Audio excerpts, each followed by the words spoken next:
Bom dia a todos e todas. Vamos dar início agora, então, a esse encontro de hoje. Eu estou muito feliz de estar aqui com vocês, tá? Depois de algum tempo da gente se ver, a gente vai estar aqui novamente discutindo o quê? Educação, cultura e linguagens. Eu queria dar os parabéns para vocês, primeiro de terem dado aquela discussão maravilhosa na última aula, viu, gente? Eu saí muito feliz do nosso encontro, muito feliz. E hoje a gente vai ter um momento muito importante que nós vamos estar discutindo e dar sequência para se pensar o que é cultura, mas cultura na perspectiva do que é uma cultura híbrida, tá? Do que é cultura na perspectiva de Nestor Garcia Canclini. Nestor Garcia Canclini, nessa grande obra que é Culturas Híbridas. Eu queria primeiro retomar um pouquinho para vocês desse pensamento da importância da categoria cultura no trabalho de pesquisa de vocês. Cada um que está aqui nessa sala, que é virtual no momento que nós vivemos, mas que é presencial em nossas pesquisas, que é presencial no nosso carinho que nós temos e partilhamos com cada um, tá? A categoria cultura é fundamental na pesquisa do Gesiel, na pesquisa do Lucas Alves, na pesquisa do José Lucas, na pesquisa do Pablo, da Valéria, na pesquisa da Paula, na pesquisa da Rosana. Na pesquisa de todos que participam do programa de mestrado em Educação e Cultura da Universidade Federal do Pará. A categoria cultura perpassa toda a nossa vida. Por quê? Porque cultura é movimento. Porque cultura é tudo. Marilena Chauí, lá atrás, já dizia para a gente, cultura é cozinha, cultura é cheiro, cultura é o falar, cultura é o vestir, cultura é tudo. Se cultura é tudo, cultura é movimento. E se cultura é movimento, ela não é estagnada no passado. E quando eu falo para vocês que cultura é tudo, então, para mim, cultura é linguagem, cultura é memória, cultura é discurso. Se cultura é linguagem, memória e discurso, cultura é história. Se cultura é história, nós devemos entender a historicidade deste processo. E o que é historicidade? Historicidade é quando nós olhamos a conjuntura, o processo que envolve essa categoria. E nós só podemos entender esse processo quando nós saímos do nosso olhar estagnado, quando nós avançamos o que está dito, quando nós vamos além daquele olhar institucionalizado. Quando nós nos propomos a fazer a nossa própria autobiografia. E para isso, enquanto educadores, enquanto educadoras, pensar a categoria cultura na educação é fundamental. Não se faz nenhuma dissertação de mestrado sem pensar cultura. E eu me desafio e penso constantemente ser uma grande educadora sem pensar cultura. Não tem sentido social. Porque cultura está na minha prática em sala de aula. Cultura é tudo. Então, como não entender a categoria cultura e se propor a ser uma educadora? E esse está sendo um dos nossos desafios dentro dessa disciplina, ok? Então, agora eu vou pedir licença, vou estar invadindo novamente a sala de vocês, né, a casa de vocês, como sempre, nessa manhã de segunda-feira, e eu vou com vocês agora, vou apresentar para vocês um slide, porque o texto do Canclini é um texto extenso, e eu acho que vocês merecem uma explicação detalhada para vocês entenderem essa questão do hibridismo, do poderes oblíquos, com mais cautela, ok? Então, eu vou agora pedir licença e apresentar para vocês um pouco dessa discussão teórica, metodológica também, porque o Canclini avança na proposta de se olhar, não só teoricamente, mas metodologicamente, a partir da questão da cultura, as nossas pesquisas e, claro, a nossa posição enquanto educadores, a nossa prática social. Então, agora nós vamos iniciar a nossa explicação do texto, ok?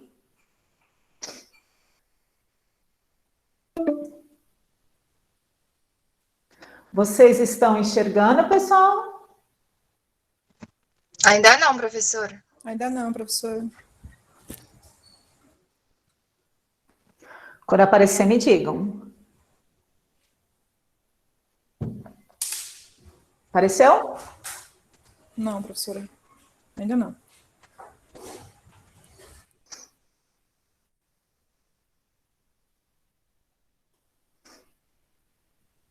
Para mim aqui tá ok.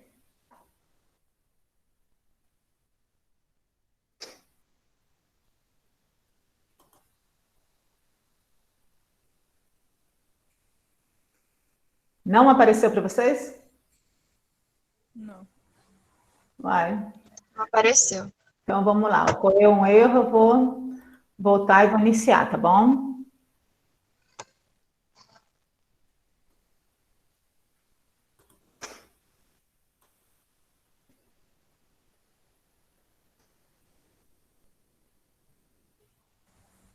Agora sim. Agora Ok. sim, professora, apareceu.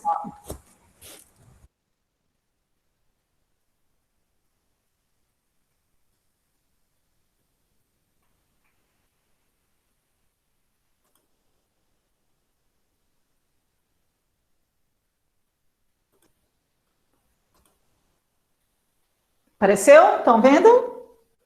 Sim. Sim. Então, vamos lá, pessoal. Nós estamos, então... Estão vendo?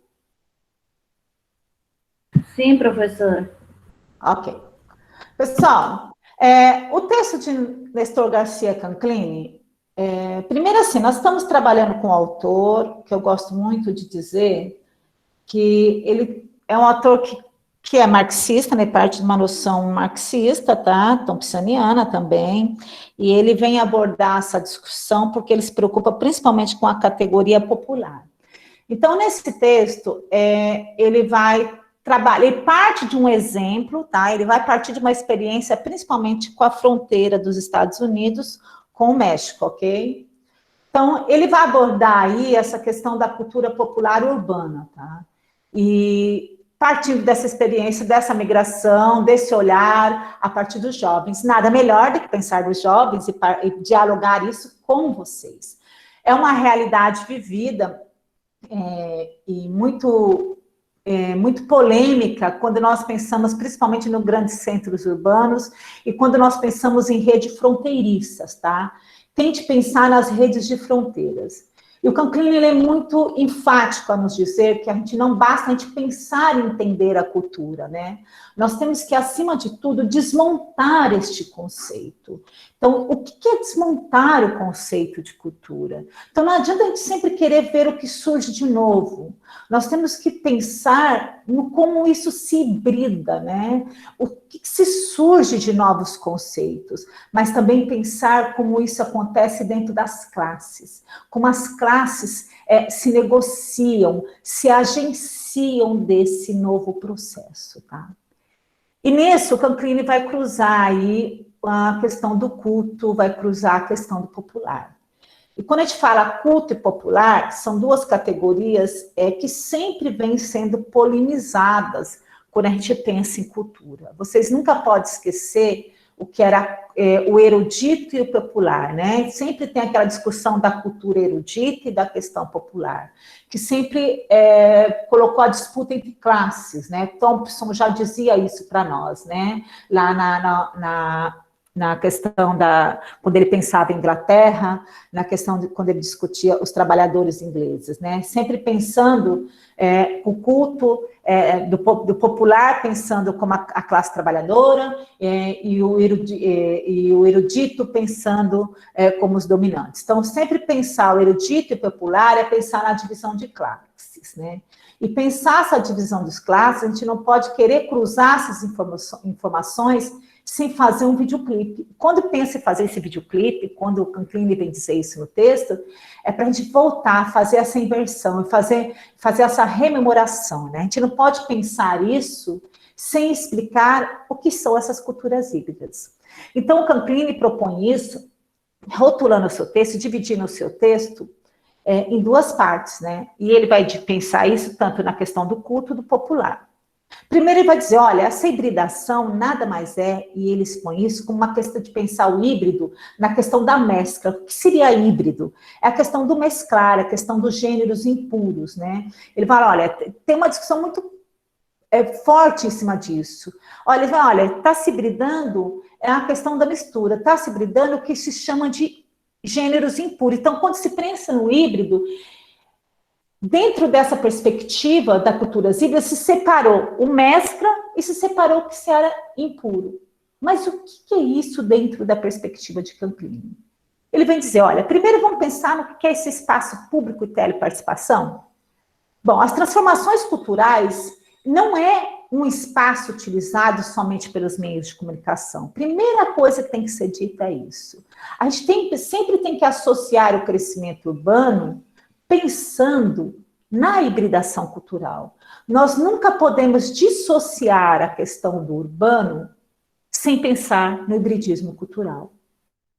As pessoas saem desse espaço rural, os pequenos grupos tradicionais saíram dos espaços rurais, dos seus grupos tradicionais, e passaram a compor essa trama urbana. E ao passar a compor essa trama urbana, eles passaram a se hibridar também nesses espaços. Então, querendo ou não, houve um cruzamento imenso dessas forças. E esse cruzamento de forças é disputa. Lembram daquele exemplo que eu dei do ímã? Os ímãs, são os poderes oblíquos se disputando. Lembram que eu falei para vocês, quando a gente coloca dois ímãs, eles ficam tentando colar, lembram?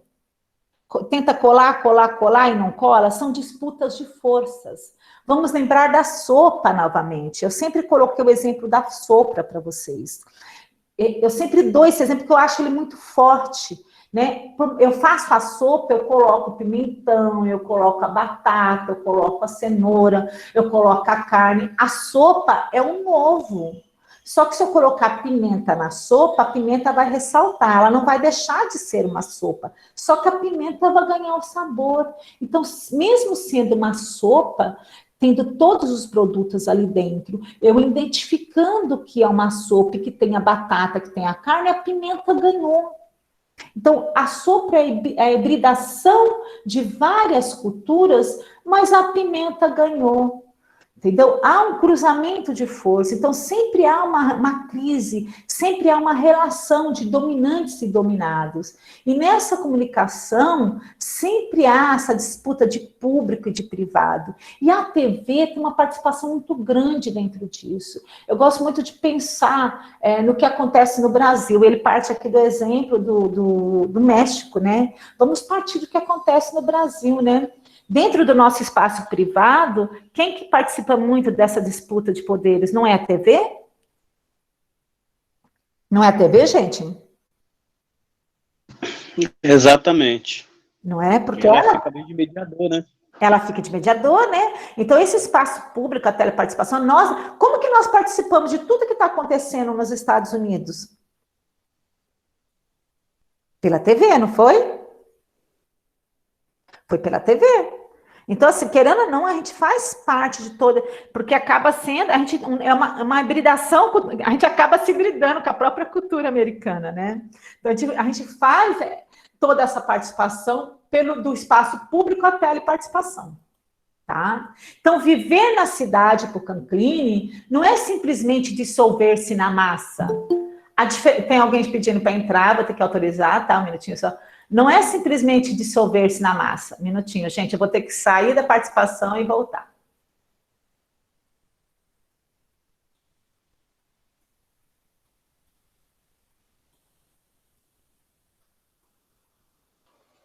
Enquanto isso, professora, Pois não, pode falar? a TV, ela fica de mediadora e ela escolhe aquilo que a gente vai saber e aquilo que a gente não vai saber, né?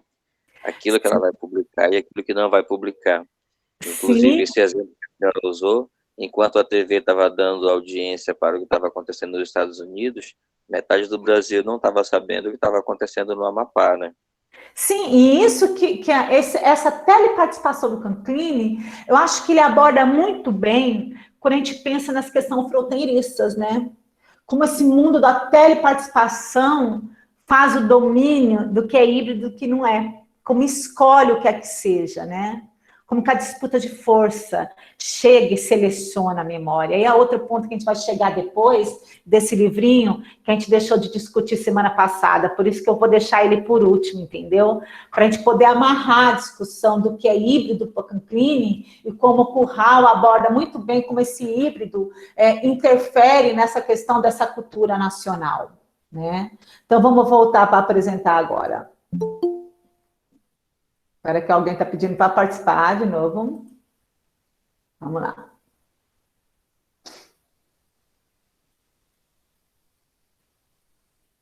Estão enxergando? Estão vendo, pessoal? Ainda não, professor.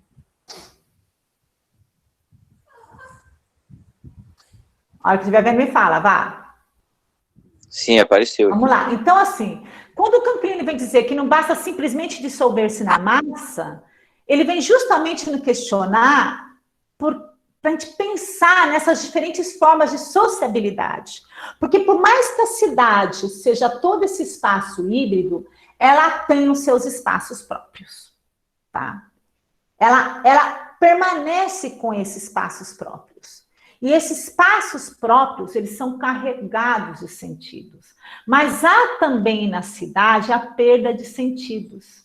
E essas perdas de sentidos é o que tange o político, é o que burocratiza o movimento. Olha o que o Canclini fala, ó. Mas há também a perda de sentidos na cidade, no que tange ao político. Burocratizou-se o movimento, já não é o mesmo nas ruas, há uma menor visibilidade do macro social devido à subordinação ao não material diferido pelos meios de comunicação. É o que você acabou de colocar, Lucas. O que nós vivemos nesse momento que passou semana passada no Brasil? A Amapá perdeu-se o sentido para o Brasil porque a gente estava vivendo o quê? A gente burocratizou-se a informação do quê? Dos Estados Unidos. E o país todo não tinha o acesso à comunicação que estava acontecendo no Brasil. Então, assim, a mobilização social, a forma que a gente está organizada, a teleparticipação interfere até mesmo nas nossas mobilizações sociais. E o Canclini deixa isso muito percebido, como essa organização da cidade, ela é conduzida por essa teleparticipação, tá?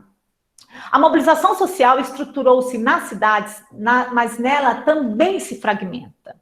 Então, por mais que os sujeitos sociais estejam nessa cidade, ele está fragmentado. Olha que depois o Hall vai falar para a gente lá na frente da identidade fragmentada. Lembra disso? Quem leu os dois textos vai perceber.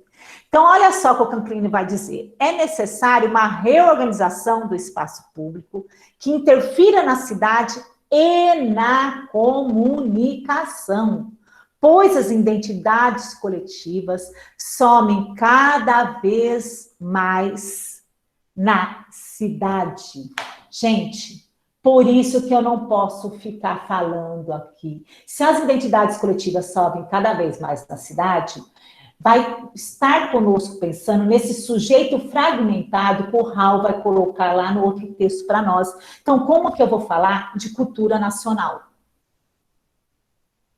Olha, vamos pensar em canclínico, o que o Canclini está dizendo aqui, e vamos pensar no que o Hall vai falar para a gente no outro texto de identidade cultural na pós-modernidade. Ó, quem é esperto já vai anotando para discutir na sua dissertação. Olha como o Canclini dialoga com o Stuart Hall. Como que eu vou pensar em identidade? Como que eu vou dizer identidade numa identidade nacional se eu penso nesse sujeito que acaba sendo fragmentado dentro dessa cidade? Nesse sujeito que ele é teleparticipado, nesse sujeito que está dentro desse espaço público que não é organizado. Então, Canclini nos alerta, é necessário uma reorganização do espaço público. Mas essa reorganização tem que interferir nessa cidade e nessa comunicação, porque as identidades coletivas somem cada vez mais na cidade. A sociabilidade está concentrada no íntimo, está concentrada nas casas, está concentrada aqui na nossa sala de aula. Os meios massivos fragmentaram, mas também auxiliaram, de certa forma, divulgando o sentido social na cidade. Olha só. E, professora? Pode falar, minha querida. Isso também me lembra um pouco, né, como que, paradoxalmente, por exemplo, os indígenas, às vezes são vistos sempre pela sociedade como uma população pura, né, mas eles também fazem uso da tecnologia e isso não faz deles menos indígenas. Inclusive, usar essas tecnologias é uma forma de resistir também. Sim. Né? Então, quando, por exemplo, alguém sai da comunidade e vai para a cidade, a internet, por exemplo, que vem da modernidade, ela une essas pessoas. Quem está na cidade e quem está na comunidade indígena. Sim, e aquilo que a gente estava conversando antes da aula, Valéria, lembra que eu coloquei para você que a gente usa, eu particularmente entendo isso como uma forma de a gente usar essa memória metálica como forma de resistência? Porque se a gente se isolar, a gente também vai ser totalmente massacrado por eles, pela classe dominante. Porque eu não falei no início dessa aula que cultura é movimento? Se cultura é movimento, ela não para. E se eu parar, eu vou estar negando esse movimento, concorda comigo? E negar esse movimento é me estagnar no passado. Então, eu não posso me estagnar no passado, mas eu também não posso esquecer que esse meu passado tem que fazer um sentido hoje. E aí é quando o Canclini vem abordar para a gente aqui, nessa memória histórica e nos conflitos urbanos. Olha como que você está falando tem sentido, vá. Porque, olha assim, o cidadão, ele é um cliente público que consome culturas. Olha o que você falou, né? E eles consomem culturas urbanas. É isso que o sujeito indígena está falando. Que se reestrutura frente à tecnologia. Assim a mídia define, não é isso? Então, a memória histórica, querendo ou não, de qualquer sujeito que seja, de qualquer comunidade tradicional que seja, ela anda junto com a cultura massiva e a tecnocultura, que o Canclini está chamando. O urbano e a teleparticipação. Só que aí que está o problema. Substituindo as heranças do passado. O que o Canclini está alertando é que a memória histórica anda, olha para saber o que ele vai dizer, que isso está substituindo as heranças do passado. Então, a memória histórica anda junto com a cultura massiva e a tecnocultura. O urbano e a teleparticipação substituindo as heranças do passado. Então, essas heranças do passado estão sendo substituídas. Tá? Por exemplo, veja os monumentos. Os usos dos monumentos. Vamos pensar no que ele dá o exemplo no texto, né? Você vai ver os monumentos nas cidades, né? A gente tem um monumento no meio da cidade, né? Vamos pegar, no caso de Breves, eu não estou lembrada, que eu não conheço muito bem. Me dá um exemplo de um monumento aí em Breves. Uma figura. Praça Frei d'Orsay. Tem o busto do Frei d'Orsay lá. Tem um a imagem de Santana. A imagem de Santana. Não, tem que ser um ser histórico, não de um santo. Aí, é Frei o quê aí que ele falou? Frei d'Orsay. Ele não é santo, né? É um ser histórico, né? Está lá no meio da cidade. Em volta dele tem os meninos andando de skate, vamos supor, tem o pessoal com celular, né?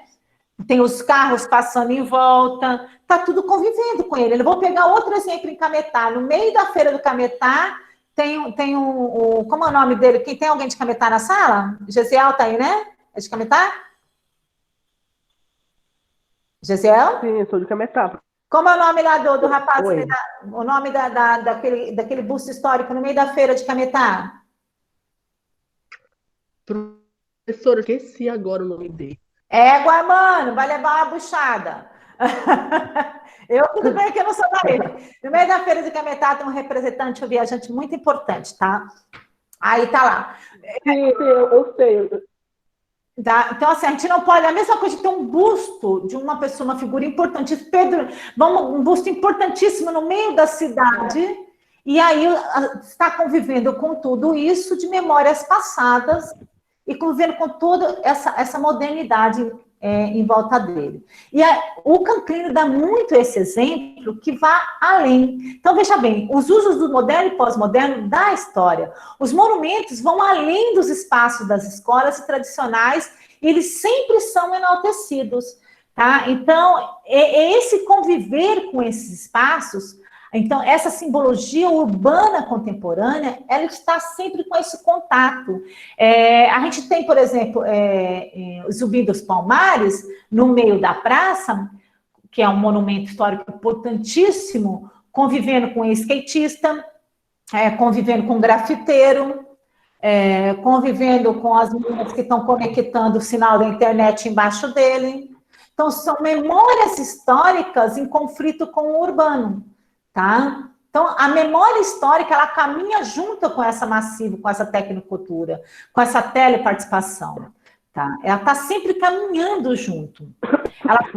Elas não estão separadas, elas estão em convivência. Então, elas estão em disputa com esse mundo visual, essa disputa de placas, essa disputa de signos, né? Essa disputa com esse mundo de pós, que se chama de pós-moderno. Então, sempre tem um espaço, sempre tem um monumento histórico disputando um espaço com um prédio antigo. A Avenida Paulista, por exemplo, em São Paulo, tem uma casa lá, tem um monumento histórico antigo disputando com aqueles prédios ao redor. Sempre há disputa de preservar o patrimônio com a construção do novo. Belém, né? O preservar o patrimônio daquelas fachadas lindas e a disputa do novo, disputa de querer derrubar aquelas fachadas e construir um prédio moderno. É o tempo todo essa disputa, a disputa das docas, ter todo aquele novo com ver o peso com aquele tradicional. Tá? É sempre essa disputa de território, essa disputa, esse conflito urbano, esse conflito de memória histórica. A praça em frente ao museu na cidade de Belém, aquela praça do Museu da Borracha, né? Aquela praça, ela é totalmente esse exemplo. Ela está em meio aos prédios, em meio àquela construção toda urbanística, os carros passando, aquele conflito urbano todo e os bustos históricos todos ali no meio. Tá? Pois bem, então cria-se uma tensão imensa entre a memória histórica e essa rama visual das cidades modernas, tá? Os monumentos, eles estão o tempo todo interagindo, se hibridando. O Canclini, ele está partindo do exemplo dos monumentos para a gente ter claro como isso funciona, tá? Ele parte desse exemplo dos monumentos, tá? Então, esses monumentos históricos, esses bustos, a gente vê lá o busto de Dom Pedro I disputando espaço com o outdoor todo luminoso. Imagina, Dom Pedro I disputando espaço com outdoor luminoso, né? E essa hibridação toda está se somando com esse crescimento urbano, né? Somando-se com a disputa do grafite. O Dom Pedro está sendo grafitado com fora Bolsonaro, né? Com os movimentos sociais pedindo, aqui não tem liberdade, né? Enquanto Dom Pedro estava lá buscando, né, o som da liberdade. Então, onde certos heróis fingiam-se ser heróis, né, sobrevivem ao meio dos conflitos da modernidade, e muitos, às vezes, ele acaba se consagrando em frente a isso. Então, veja bem, o Canclini vem justamente tentar fortalecer para a gente, com esse desenvolvimento moderno, tentou dar um lugar específico para os objetos e signos, ou seja, lojas, museus, bibliotecas, porém eles circulam o tempo todo pelas escolas, pelos meios de comunicação, onde transgride esse social que tenta compartilhar os usos, tenta fugir dessa folclorização, ou seja, colocar o busto no meio da praça de Dom Pedro I é tentar folclorizar Dom Pedro como aquela figura importante, como o herói do Brasil, tá? É querer folclorizar aquela imagem. Mas a memória dele, querendo ou não, vai ter que interagir com essa mudança da cidade. Então, esse monumento, ele está sendo exposto a essa mudança, que muitas vezes ela está sendo, sim, ela está sendo exposta, ela acaba sendo exposta a todo esse crescimento urbano e ela acaba se expressando essa crítica, essa nova ordem que é a esse popular, essa nova ordem que é conviver com esses novos espaços, tá? Quer conviver com essa nova sociedade, quer conviver com o novo. Então, a cultura popular, ela não pode mais, ela não tem que ser mais vista com esse grupo fixo, com esse grupo estável. Porque, como eu estou dizendo para vocês o tempo todo, com esses autores que a gente vem trabalhando, seja por Thompson, seja por Deia Fenelon, seja por Nestor Garcia Canclini, Beatriz Sarlo, né? O tempo todo, a cultura popular, ela se renova, ela se ressignifica, ela se mistura, elas estão expostas a diferentes dispositivos. E aí, como o Canclini está partindo para a gente desse exemplo de monumentos, desse exemplo do urbano, ele vem dizer que nesse meio urbano, o tempo todo essa cultura popular, os monumentos, eles estão sendo expostos, na época, olha para você ver como esse texto já é antigo, tá? Na época, isso no centro urbano estava sendo exposto às fotocopiadoras, aos videocassetes, aos videoclipes, que hoje, gente, a gente nem fala mais isso. Olha como isso já passou. Hoje a gente nem fala mais em videocassete. Para mim, vocês nem sabem mais o que é videocassete. Né? Vocês nem têm mais ideia do que é isso. Nem existe mais, né? Na minha época existia, viu? Como o Lucas me chamou. Eu ainda sei, ainda vivi isso. Vocês ainda sabem? Quem aí sabe o que é videocassete, né? Poucas pessoas. Eu, Pablo, sei. Eu sei também. Tinha filme na escola. Eu sou dessa época. Não, mas tá vendo? Então, olha só. O que eu queria, você vê como até o próprio texto já foi alterado, né? A cultura popular, então, ela não dá para pensar que ela é estagnada. Olha para você ver. Já não existe mais, né? Hoje a gente está falando de outras coisas, a gente já não tem mais nem os videocassetes, a gente não fala nem mais de videoclipe, a gente está falando de um mundo totalmente... Essa memória metálica hoje, ela já é totalmente virtual, não tem... Então, tudo acima, tudo que a gente está colocando, que já está acima, que o Canclini colocou como exemplo, já se inovou, já mudou, já tem outras mudanças culturais. Pois bem, aí o Canclini fala o que para a gente? Ele fala, ó, são estratégias, tudo isso, a cultura híbrida, são estratégias de descolonizadoras, de descolecionadoras e deshierarquizadas das tecnologias culturais. No entanto, desiguais, gente, desiguais em diversos países e regiões. Assim, esse movimento não é igual para diferentes gerações, pois estes se constroem conforme se institucionalizam e se socializam, gerando diferentes sentimentos. Pois bem, o que o Canclini está querendo dizer para nós? O Canclini está querendo dizer para nós... Estão me vendo? Estão me vendo? Estão me vendo? Oi? Sim, professora. Oi, professora. O que o Canclini está querendo dizer para nós? O que é essa cultura híbrida? A cultura híbrida é uma questão muito séria de se pensar nesse envolvimento, quando a gente pensa de cidade, quando a gente pensa dessa, não é simplesmente uma mescla. Eu tomo muito cautela quando as pessoas falam dessa cultura híbrida do Canclini só como mescla, só como uma mistura. Não é uma mescla, só uma mistura. Nós estamos falando de popular, nós estamos falando de erudita. A cultura híbrida, nós temos que pensar, acima de tudo, nela como disputa de classe. Tá? Nós temos que pensar nela como algo que tenta ser homogeneizado, tá? Onde tem poderes envolvidos. Então, quando a gente fala numa cultura híbrida, é algo quando tenta se homogeneizar essa cultura dentro desse espaço da cidade. E principalmente através desse mundo teleparticipado. Então, a TV, esse mundo teleparticipativo, ele exerce um papel muito cruel para o povo, sobre o povo, que é criar através dessa teleparticipação e usar desse hibridismo como uma homogeneização igualitária, que não é igualitária. Não é igualitária.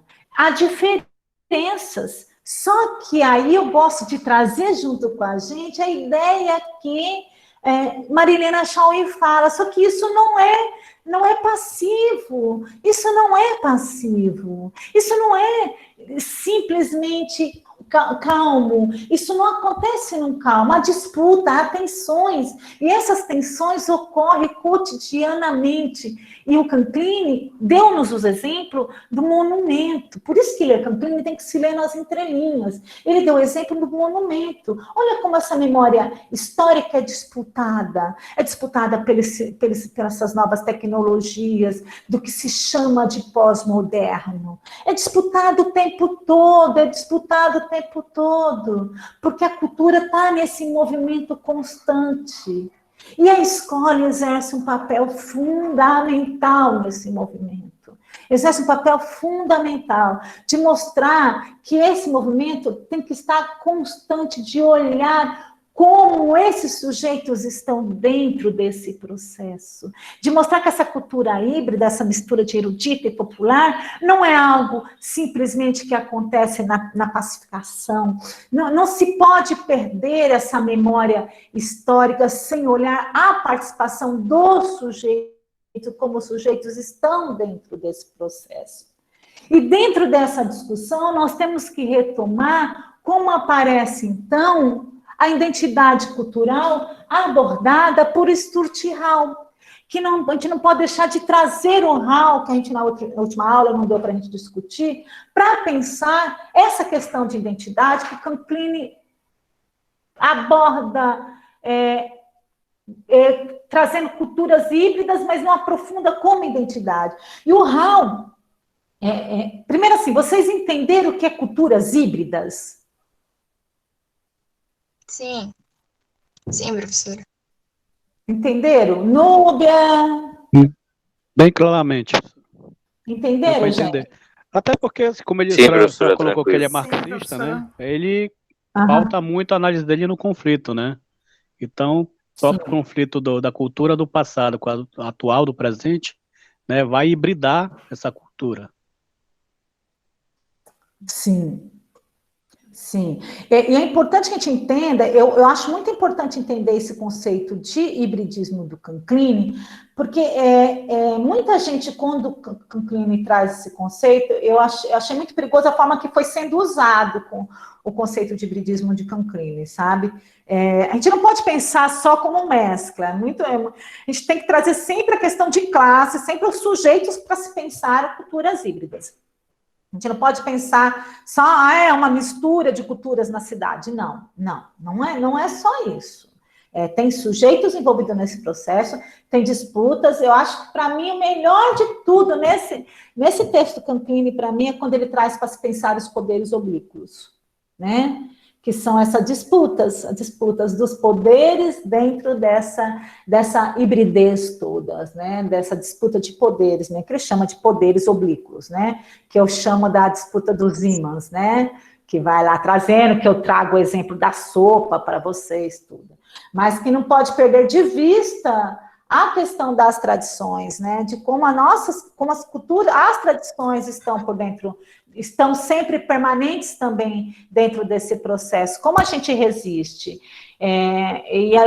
Quando eu sempre dou exemplo para vocês do Cosme Damião. Então, como a gente resiste? Eu posso estar hibridando o tempo todo, mas eu não deixei de dar o doce de Cosme Damião. Por mais, a pandemia foi um grande exemplo disso para mim. Por mais que eu tivesse isolamento social, por mais que a gente estivesse distante, a gente deu um jeito, todo mundo deu um jeito de fazer alguma coisa na pandemia para se exercer. Eu vi a festa de Nossa Senhora do Rosário de 243 anos, inclusive os tambores ecoando virtualmente. Então a festa aconteceu. Os pretos do Rosário não deixaram de fazer a festa. O Congado resistiu. Os pretos resistiram em Silvianópolis. Eu me arrepio em falar isso. Os pretos, eu me arrepio. A juventude deu um jeito de fazer a festa do Rosário resistir. Você está entendendo? Assim, é muito sério a gente pensar isso. E foi assim, nessa hibridez, nesse urbano, nesse mundo, nesse pós-moderno. Você está entendendo? Mas não perderam a tradição. O popular está dentro disso. Fala, Valéria. Professora? A Valéria pediu primeiro. Depois eu passo. Tá, ok. Vamos lá, Valéria. Só para completar essa sua fala, ela lembra também aquele primeiro texto do Stuart Hall, né, sobre o conceito do popular, porque ele diz isso mesmo, que a gente não é, como ele chama, tolos culturais, né? A gente não é passivo, não tem força diante de toda essa modernidade, a gente atua em cima disso, a gente ressignifica isso, né? Sim. É bem isso. Eu quis muito pensar, quando eu pensei essa disciplina com a Celeste, lembrando, a Celeste mandou um beijo para todos, tá? A gente pensou essa disciplina com muito carinho para vocês. São autores que a gente quis amarrar muito bem. É bem isso mesmo. Lucas?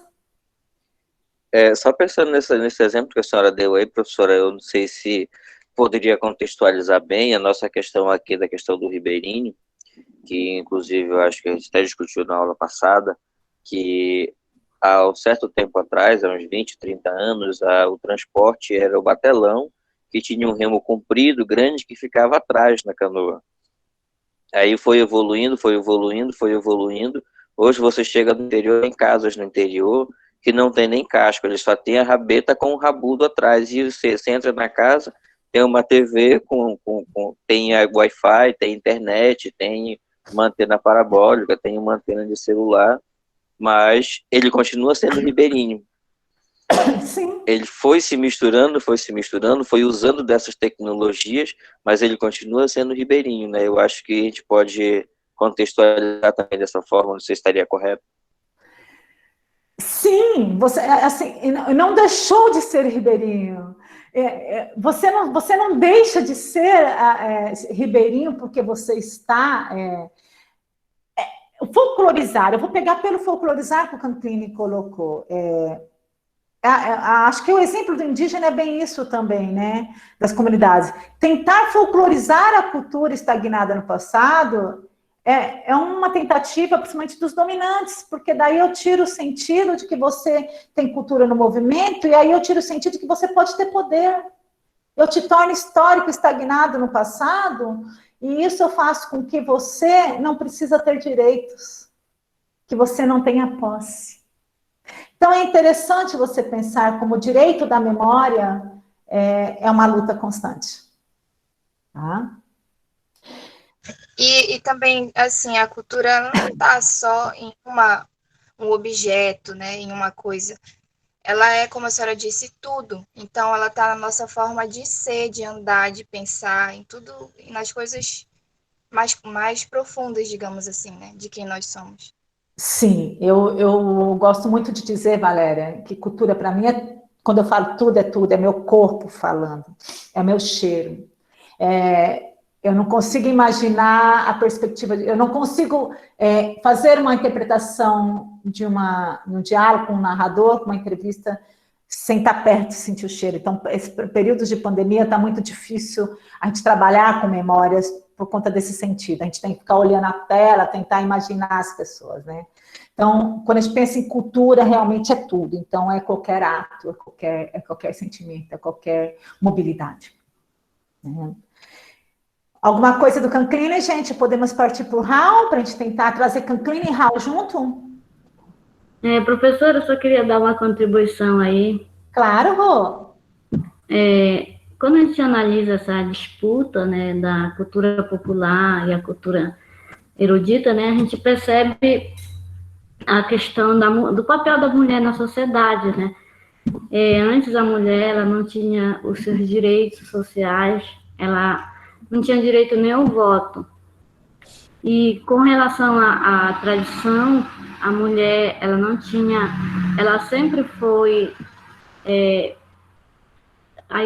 tinha a ideologia de que a mulher era só para cozinhar, só para fazer educar os filhos, e ela não tinha esse papel na sociedade de que hoje nós vimos muitas mulheres no mercado de trabalho. Aí eu lembro o exemplo da minha avó, que ela dizia que a mulher ela foi feita para fazer os serviços domésticos. Então, a minha mãe ela já veio com uma pequena herança do conceito da minha avó. Depois, a minha mãe estudou, depois de nós se formarem, ela também se formou, e ela já foi observar um outro papel da mulher. Então, ela modificou aquela cultura que ela trouxe da sua herança, e hoje ela tem uma outra visão. Hoje ela é formada, nível superior, é professora. Então, a gente vê essa disputa aí da cultura popular, do que vai se transformando, e como o conhecimento também vai transformando essa valorização da cultura, essa valorização da cultura enquanto transformação. E sim, a questão do preconceito, a questão do racismo, com o conhecimento, com a visão de mundo que nós vamos construindo, vamos perceber que é necessária essa humanização da cultura, uma cultura que transforma, que liberta. Então, a gente percebe essa questão do como o conhecimento ele vem transformando e vem mesclando essa cultura numa cultura que transforma, que liberta. Sim, Rosana, muito bem colocado, uma cultura que liberta. Muito bem colocado. Mais alguém, gente? Bom, partindo desse pressuposto, vamos então avançar agora um pouco para pensar o Canclini junto com o Raul, na identidade cultural na pós-modernidade, que na semana passada, na semana retrasada, né, a gente não conseguiu abordar. Eu queria só amarrar um pouco do que ficou, a gente não conseguiu falar do Sturt e Raul, eu queria amarrar com vocês um pouco sobre isso. Gente, vamos pensar o Raul. Quem conseguiu ler o Raul aqui? Eu li, professora. Você conseguiu ler? Vamos pensar, eu só queria só assim para vocês terem noção um pouquinho do que fala. Gente, vocês estão aí? Vocês estão aí? Deixa eu ver a carinha de vocês. Cadê vocês? Cadê vocês? Cadê vocês? Tá todo mundo quietinho, tá todo mundo quietinho. Quero quietinha, a Gisela tá aí quietinha. Quietinha aí, né? Ô, Núbia, eu não te vi hoje, cadê você, Núbia? Estamos por aqui, professora, de boa. Núbia, tá bonitinha aí? Oi, Lucas, José Lucas, tá lindão aí. Oi, professora. Minha linda. Oi. Oi, professora. Minha linda. Eu tô tentando fazer jogo de cintura aqui com essa internet doida. Tá linda aí, tá lindão. Já que tá lindona, beijo. Beijo. Tá lindona. Depois a gente vai fazer uma foto no final, tá? Então vocês ficam lindas, passam batom aí. Depois os homens penteiam o cabelo, quem tiver cabelo, né? Que o Pablo já tá careca. Depois no final a gente vai fazer uma foto linda, viu, Rosana? Depois no final a gente vai fazer uma foto linda, hein? Vamos lá, pessoal. vamos pensar, então, aqui, só para a gente amarrando um pouquinho do Stuart Hall, que a gente não pode deixar. E na outra aula, a gente não deu tempo, e eu fiquei muito sentida. A gente tem que passar por isso. O Hall, nesse texto dele, ele fala um pouco para a gente do sujeito fragmentado. E eu não posso deixar de tocar com vocês, né? No texto, principalmente, ele faz uma pergunta: o que está acontecendo com a identidade cultural na modernidade tardia? Olha a pergunta. O que está acontecendo com a identidade cultural na modernidade tardia? Primeiro, modernidade tardia. Que é uma modernidade tardia, né? Então, ele perguntou como as identidades culturais nacionais são afetadas ou deslocadas pela globalização. São duas questões primordiais. E aí eu peço e desafio vocês a fazer essas questões para o objeto de análise de vocês. Façam essas questões para as pesquisas de vocês.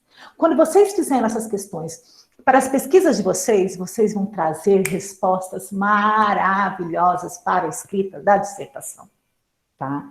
Bom, primeiro que ele coloca, cultura nacional é um sentimento de identificação nacional, ponto, tá?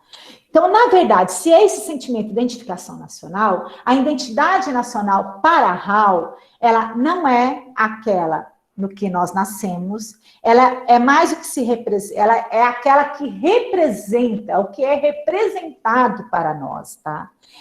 A identidade cultural para Hall é aquela que produz sentido. Qual sentido é produzido para mim, para a Núbia, para a Valéria, para a Rosana? Então, identidade para Hall é como ela é representada culturalmente para nós. Não é aquela da qual nós nascemos, tá? Então, a ideia de cultura nacional, ela, na verdade, é uma categoria pré-moderna. Então, ela é uma categoria pré-moderna porque ela, querendo ou não, ela acaba subordinando as diferenças regionais e, automaticamente, trazendo a questão de relação de dominantes e dominados. E essas relações, ela acaba, acima de tudo, criando uma coisa que muito me incomoda e que o Hall aborda divinamente no texto, e que para nós que trabalhamos com educação, a gente tem que estar esperta nisso. Ele aborda, ele fala, olha, cria padrões de alfabetização universal. O que acontece no Brasil? O que acontece no mundo todo? Nós temos padrões de alfabetização universal. Então, por se pensar que se tem uma identidade nacional, nós temos um padrão educacional. Nós temos um padrão de alfabetização universal. Então, a gente generaliza, a gente tem uma única língua nacional. Valéria, a questão indígena, né? A gente tem uma única língua como meio de comunicação. Se homogeneizou a cultura e se manteve as instituições culturais nacionais. Um grande exemplo, um único sistema de educação nacional. Olha que coisa séria abordada por Hall. Parece que Hall está lendo todos os problemas que nós temos, pensando, quando a gente pensa em projeto educacional. Então, a cultura nacional, quando a gente pensa em educação, né, principalmente na perspectiva da identidade, quando a gente pensa nessa questão de se ter uma cultura nacional, né, a cultura nacional, ela acaba sendo, de fato, uma chave da industrialização, né? Ou seja, ela é um dispositivo do que se chama de modernidade. E esse dispositivo, ele vai muito além, gente, muito além da questão das instituições, tá? Porque o que se tem, que se chama de cultura, que eu sempre coloco entre aspas, de cultura nacionais, elas são totalmente composta de símbolos e representações. Quem está falando isso para vocês é o Stuart Hall, tá? Eu estou aqui trazendo o que Hall está se expondo aí e está se discutindo no texto. Então, o Hall ainda vai mais a fundo, ele vai dizer, olha, cultura nacional é um discurso, tá? Que constrói sentidos sobre e da nação. Olha o que o Hall vai dizer. Cultura nacional é um discurso que constrói sentido sobre da nação. Então, o sujeito, ele acaba se identificando. Ele se identifica. Então, o sujeito, ele constrói identidades, tá? E como que isso se forma? Como que isso acontece? Como que isso se constitui, tá? Se constitui através de histórias e memórias, é o que eu sempre coloco. Se constitui através das nossas histórias e memórias que são contadas, que são passadas sobre a nação. Então, quando se pensa em cultura nacional, elas são constituídas através das histórias e das memórias que são contadas, faladas sobre a nação. Então, ou seja, o passado e o presente são conectados pelo Curral vai chamar, criado por uma comunidade imaginada, que é o que ele vai chamar lá de comunidade imaginada, né? E essas identidades, elas só são diferentes nas formas que elas são imaginadas. Então, assim, a gente imagina, tá? E como que isso é contado na narrativa da cultura nacional? Como que se conta essas narrativas? O Rao separa para a gente em algumas condições, tá? Primeira, a narrativa da nação. O que seria essa narrativa da nação? Como que ela é? São os livros. Vamos pensar assim, os livros de história, os livros das literaturas nacionais, que já traz aí embutido mesmo a própria literatura, dessa herança de continuidade, né? O próprio livro traz essa questão os livros didáticos é um grande exemplo disso. Eu venho analisando os livros didáticos. Eles trazem essa literatura de querer continuar, né? O Brasil é um grande exemplo, para mim, é um livro didático de trazer essa herança de narrativa da nação, de ter uma herança própria, de continuidade. E o segundo exemplo que ele coloca para nós é essa continuidade da origem, né? E essa origem, ela sempre, como que eu vou trazer um exemplo para vocês pensarem? Dessa origem da identidade nacional, dela ser sempre imutável, dela ser sempre contínua. Um exemplo claro para nós, o gigante acordou. Aonde nós ouvimos isso? Aonde, gente? E o gigante acordou. É um exemplo que eu acho que serve para a gente pensar nisso. A campanha que teve no Brasil, e o gigante acordou. Então, esse discurso velho sempre vem de novo. Então, essa questão da origem, né, de querer trazer sempre o velho, o novo, e o gigante acordou, sempre trazer o velho para o novo, ele sempre retoma isso e vem buscar para querer trazer aquele velho que estava morto não, que estava adormecido, para fazer como origem. E a gente viveu muito isso agora nessa campanha toda do discurso do ódio. Vocês viram a onda do gigante acordou? O discurso do ódio usou muito disso, a questão da origem para justificar o discurso do ódio, tá? E depois, o terceiro é a invenção da tradição, né? A invenção da tradição é justamente esse conjunto de práticas que vai acumulando valores e normas pela própria repetição. Um exemplo mais claro para vocês seria a Rainha da Inglaterra. Eu gosto de dar exemplo para ficar mais fácil para vocês. Eu acho que a Rainha da Inglaterra é um exemplo claro porque ela vai garantindo o poder pela tradição, né? Não tem que tirar. Então, eu acho que um exemplo é o discurso fundador. O discurso fundador é um exemplo da garantia da tradição sendo acumulada. O quarto, que ele aborda para nós, é um mito fundacional, que cria-se um mito, né? E esse mito vai sendo constituído pelo discurso, e aí o mito, por exemplo, do descobrimento do Brasil. O descobrimento do Brasil é um mito disso. E, por último, a ideia do folclore, a ideia do folk que ele aborda, né? Povo puro, a ideia de folclore, de original e tal.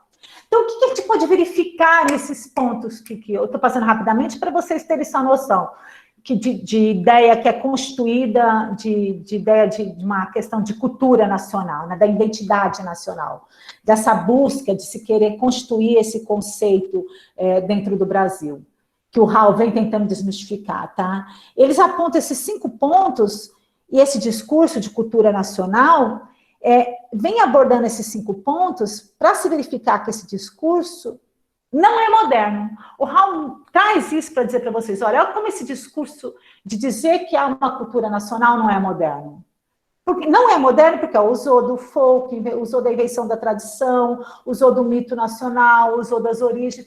Então, isso não é um discurso moderno. É algo que já vem sendo repetitivo e constituído de décadas e décadas. Então, isso não é moderno, não é algo moderno. Então, o discurso da cultura nacional é algo muito ambíguo, é algo muito perigoso. Por quê? Porque ele constrói identidades no ir e vir da memória. Então, o tempo todo ele vem construindo identidades no ir e vir da memória, e isso mobiliza, um minutinho só, gente, isso mobiliza pessoas, e ao mobilizar pessoas, mobiliza disputas, tá? Bom, se mobiliza disputas, se esse discurso de cultura nacional é algo que a gente já viu abordado por 5 aspectos que o Curral traz, que não é novo, que não é algo moderno, que já é constituído, há 3 elementos que trabalham muito bem, que constituem essa cultura nacional como uma comunidade imaginada, tá? Primeiro, que é a memória do passado. Segundo, que é o desejo da gente querer viver todo mundo junto, da gente viver grupo. E o terceiro, que é a questão da herança, da gente querer perpetuar as nossas heranças, as nossas tradições. Então, a cultura nacional, na verdade, ela busca unificar, né, as diferenças e uma única identidade cultural, como se fosse uma grande família. Como se isso fosse possível. Então, o que é essa cultura nacional? Ela busca todo mundo bonitinho aqui, redondinho, nessa bolona toda, unificar todas essas diferenças lindas, tá? Como se fosse uma grande família. Tá? E aí que mora o perigo. Aí que está o grande perigo. Então, a cultura nacional, na verdade, ela é uma estrutura de poder cultural. E é isso que o Curral vem alertar para a gente. Ela é uma estrutura de poder cultural, porque quando está tendo essa união toda, essa bolona aqui, tá? Alguém está sendo subjugado. Alguém está sendo subjugado. Então, quando há união, alguém está sendo subjugado. Porque dentro dessa união, tem diferentes classes sociais. Então, criou-se aqui, na verdade, uma hegemonia sobre os colonizados. Então, essa bolona, que é isso aqui, ó, que tem vários dedinhos, tem vários colonizados. Então, na verdade, se unificou apenas as nações. E esquecer as questões étnicas, principalmente o discurso sobre raça que ele aponta. Esqueceu-se todas as diferenças. Então, a identidade cultural unificada, na verdade, é uma identidade cultural unificada, e não uma cultura nacional. Então, não tem uma cultura nacional. O que tem é uma identidade cultural unificada. Por quê? Essa família é falsa. Porque estamos sendo subjugadas. Entenderam? Professora? Pois não? Nesse contexto aí entra aquela questão do discurso de ódio de campanha de 2018, onde o principal discurso é: nós vamos ter uma identidade nacional e as minorias que se adequem. É isso mesmo. Obrigada. Que mais, gente? Que mais? Vamos lá, Valéria, Núbia. Eu acho esse texto do Curral, olha, esse livro, gente, ele custa R$22. Cara... Eu já pedi, professora, estou só aguardando chegar. Tem virtual? Tem. É aquele lance que eu estava discutindo, né? Mas ter ele, para mim, assim, para a gente pensar os nossos trabalhos de pesquisa, é profundo de pensar. Gente, é sério, para as pesquisas de vocês, a gente, também, assim, eu penso muito na Amazônia, tá? Quando eu me disponho a estar com vocês, eu falo que não é meu lugar de fala, mas não é meu lugar da fala, mas é o lugar que eu estou falando, né? É o lugar que eu milito e tenho compromisso social hoje, é com vocês.